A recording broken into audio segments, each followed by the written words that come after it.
The time has come for all the other teams in the NBA to make their statement and try to get back into the playoffs. This is the 2014 NBA Draft, where all-stars can be born, stars can be on the move, and legends can potentially be drafted. Yes, I'm the WC. 2014 NBA Draft Review. In this video, I will be giving you guys basically a breakdown of the top 10 picks, just like I did the NFL Draft. I'm going to tell you how they can immediately influence their team. And I'm also going to be talking about some of the other players that were drafted during the first round of the NBA Draft that I think that are going to make immediate impacts on their team. I'll also be talking about any NBA trades that happened during the NBA Draft. So sit back and relax. I'm going to give you a full breakdown on the NBA Draft. You ready? First team that's on the clock is the Cleveland Cavaliers. And they selected Andrew Wiggins, shooting guard, Kansas. Don't you know I like this pick? You know what I'm saying? I like this pick better than the Anthony Bennett pick that, Cleveland made last year. At least they didn't go with Embiid. And Embiid, if he was healthy, he would have won this spot. But back to Wiggins. Wiggins, I like this guy. He's basically the best pure athlete in this draft, next to Aaron Gordon. You know what I'm saying? He's basically the best pure athlete in this draft. And I think that this draft pick right here, I don't think that Cleveland can really go wrong with this draft pick. I think that he's a very good defensive player. You know what I'm saying? He can be destructive.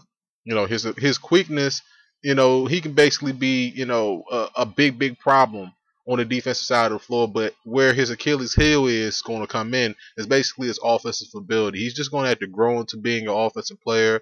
You know what I'm saying? He's got, a capable jumper. He can shoot the three. He's a good scorer, but he's not there yet. I give this draft grade an A+. I could have gave it an A-, but I like Andrew Wiggins. So with the next pick, who's on the clock, is the Milwaukee Bucks. And the Milwaukee Bucks take Jabari Parker, small forward from Duke. Now, this pick right here, many people said that, it was either Wiggins or Parker. This is just a no-brainer pick for the Milwaukee Bucks, a team that basically needs everything. I'll just keep going ahead saying it. I said it in my last video. I'll keep saying it. Jabari Parker is probably the purest scorer in this draft. We talk about Wiggins being the most, athletic or the purest athletic guy. This guy basically can score. Scoring machine, as far as I'm concerned. One thing that people criticize Duke players about coming into the league is their mental toughness. It was the same thing with Grant Hill, and I think that Jabari Parker is like a Grant Hill clone. Remember when Grant Hill was with the Pistons before his knee injury kind of turned his career. That guy could just score on anybody. He was just a scoring machine. He was a technical player, and I think that Jabari Parker is probably the most NBA ready player in the entire draft. This is a very good building block for the Bucks. When you talk about building a franchise, you look at a guy like Jabari Parker. Very good pick. It's an A+ pick for me. Next on the clock is the Philadelphia 76ers. And they select Joel Embiid, center from Kansas. Basically, he's the top prospect in the draft overall. I mean, this guy, is a force on both ends, man. Big body, strong guy, man. I'm not going to say he's Shaq O'Neal, okay? I'm not saying that he's Shaq O'Neal. I'm not even going to say that he's Patrick Ewing. I'm not going to say he's Olajuwon. I'm going to say that he's going to be somewhat of a hybrid of those guys, if the guy stays healthy, and that's high praise. Up until, just about a week ago, they were talking about this guy being the first overall pick in the draft. And Philly, probably going to, pair him with Noel. If you remember Noel from last year, he had knee constructive surgery. If that guy comes back 100%, and Embiid comes in 100%, you're talking about twin towers, a twin tower force down in Philly. Can you think about that? All y'all Philly fans need to be excited about that, especially with Michael Carter-Williams, Rookie of the Year. So, things are looking up for Philly all of a sudden. I mean, they could make a run at the playoffs all of a sudden with drafting that Embiid if he comes in healthy. This is a definite A+ pick. You don't even have to really ask me. A+ all the way, especially if he comes in healthy. Philly has a lot to look forward to. If we can get both Noel and Embiid healthy, sky's the limit for Philly going forward. Next on the clock is the Orlando Magic, and they took Aaron Gordon, power forward, Arizona. See, I like this pick because, Orlando basically needs a force down low. I mean, I'll keep going back and I'll keep talking about Dwight Howard, even though the Magic fans hate it when I talk about Dwight Howard. Dwight Howard, Dwight Howard, Dwight Howard.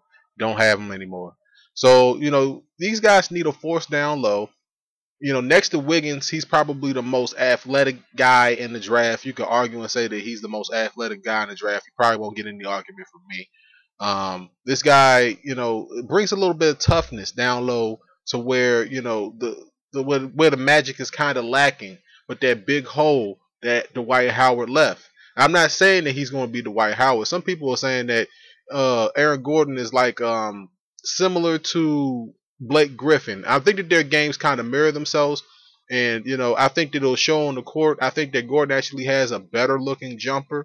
You know what I'm saying? His perimeter game is probably a little bit better than Blake Griffin's.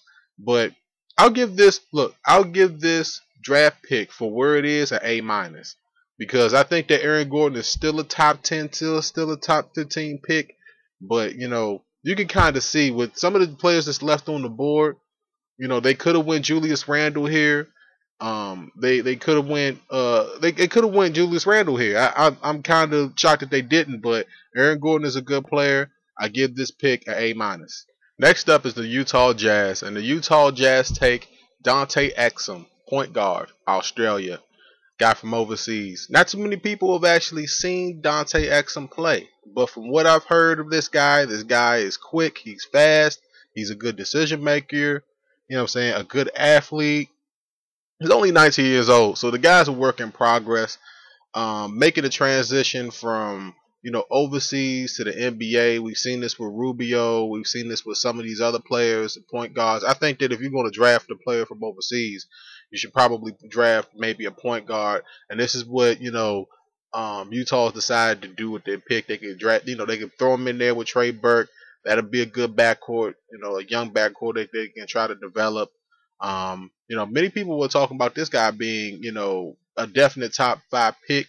I haven't really seen too much of him, but for what I'm heard of him, this guy is, very quick with the ball, very good decision maker. I think that it's a smart pick, for Utah, seeing some of the other players that's on the board and, looking at what their needs are. A point guard is like a field general. I like this pick. I'll give this pick an A. Not an A minus, not an A plus. I'll just give it an A. Next on the clock is the Boston Celtics, and the Boston Celtics select Marcus Smart, point guard, OK State, Oklahoma State, for all those people that don't know. And I like this pick. The reason why I like this pick is because with the absence of Kevin Garnett and Paul Pierce in Boston, Boston just kind of lacks toughness. I'm just going to say it. Boston fans might not like it. They just take it. Just take it. It's me being honest. Just take them. Just take me being honest.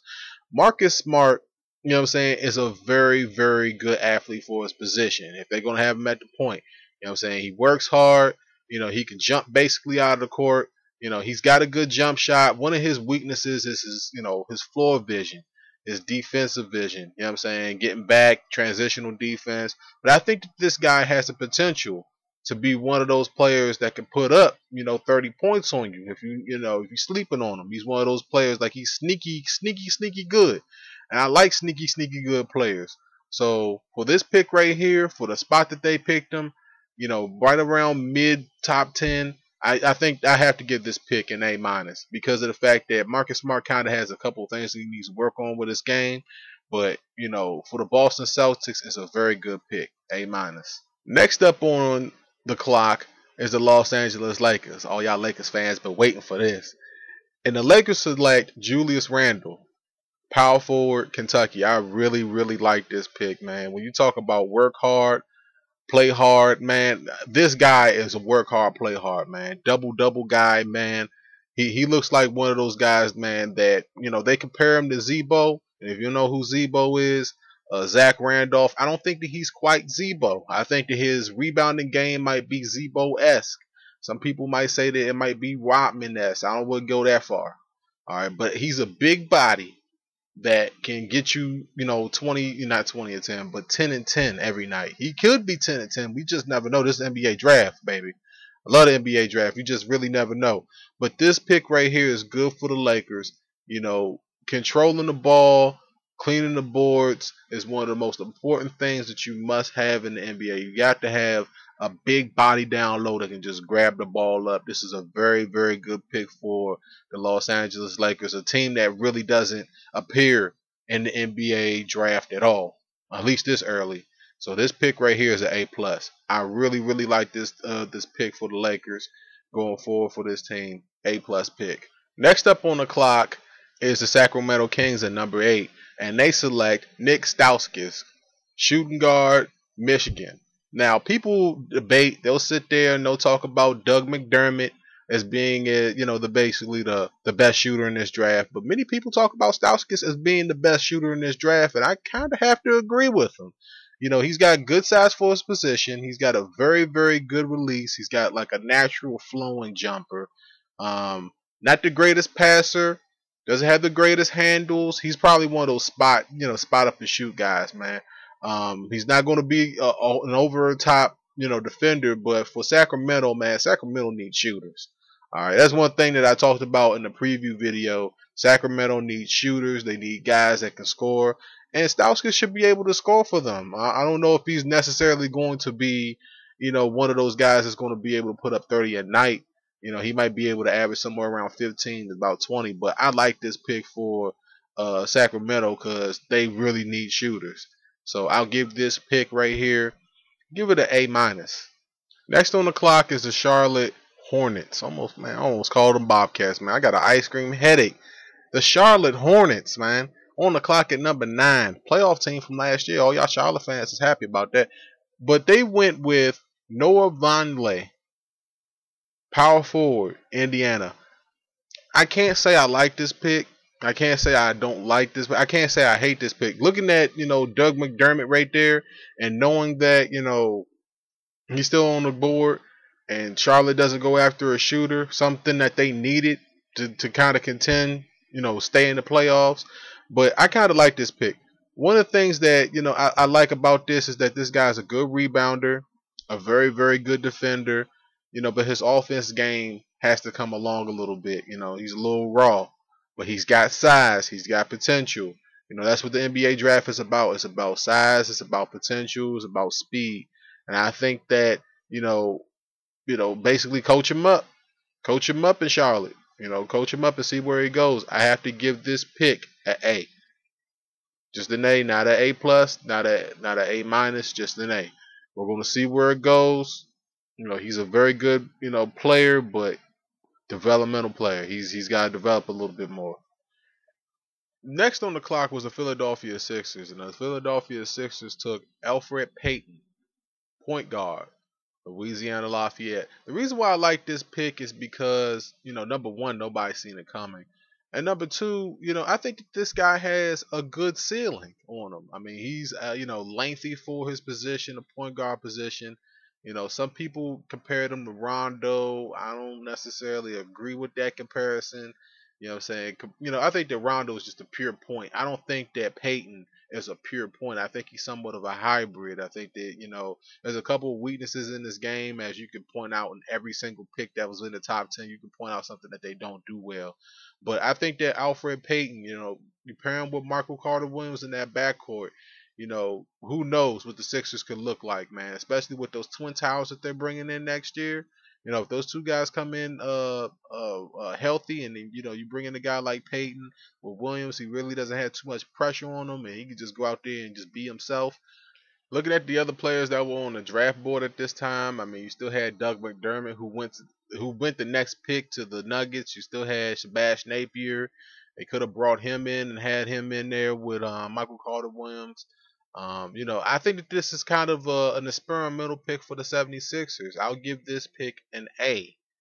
Just because I don't necessarily know where Payton's ceiling is. This might be a very, very good pick. Or it might be one of those picks that it really won't show until about 6-7 years into his career.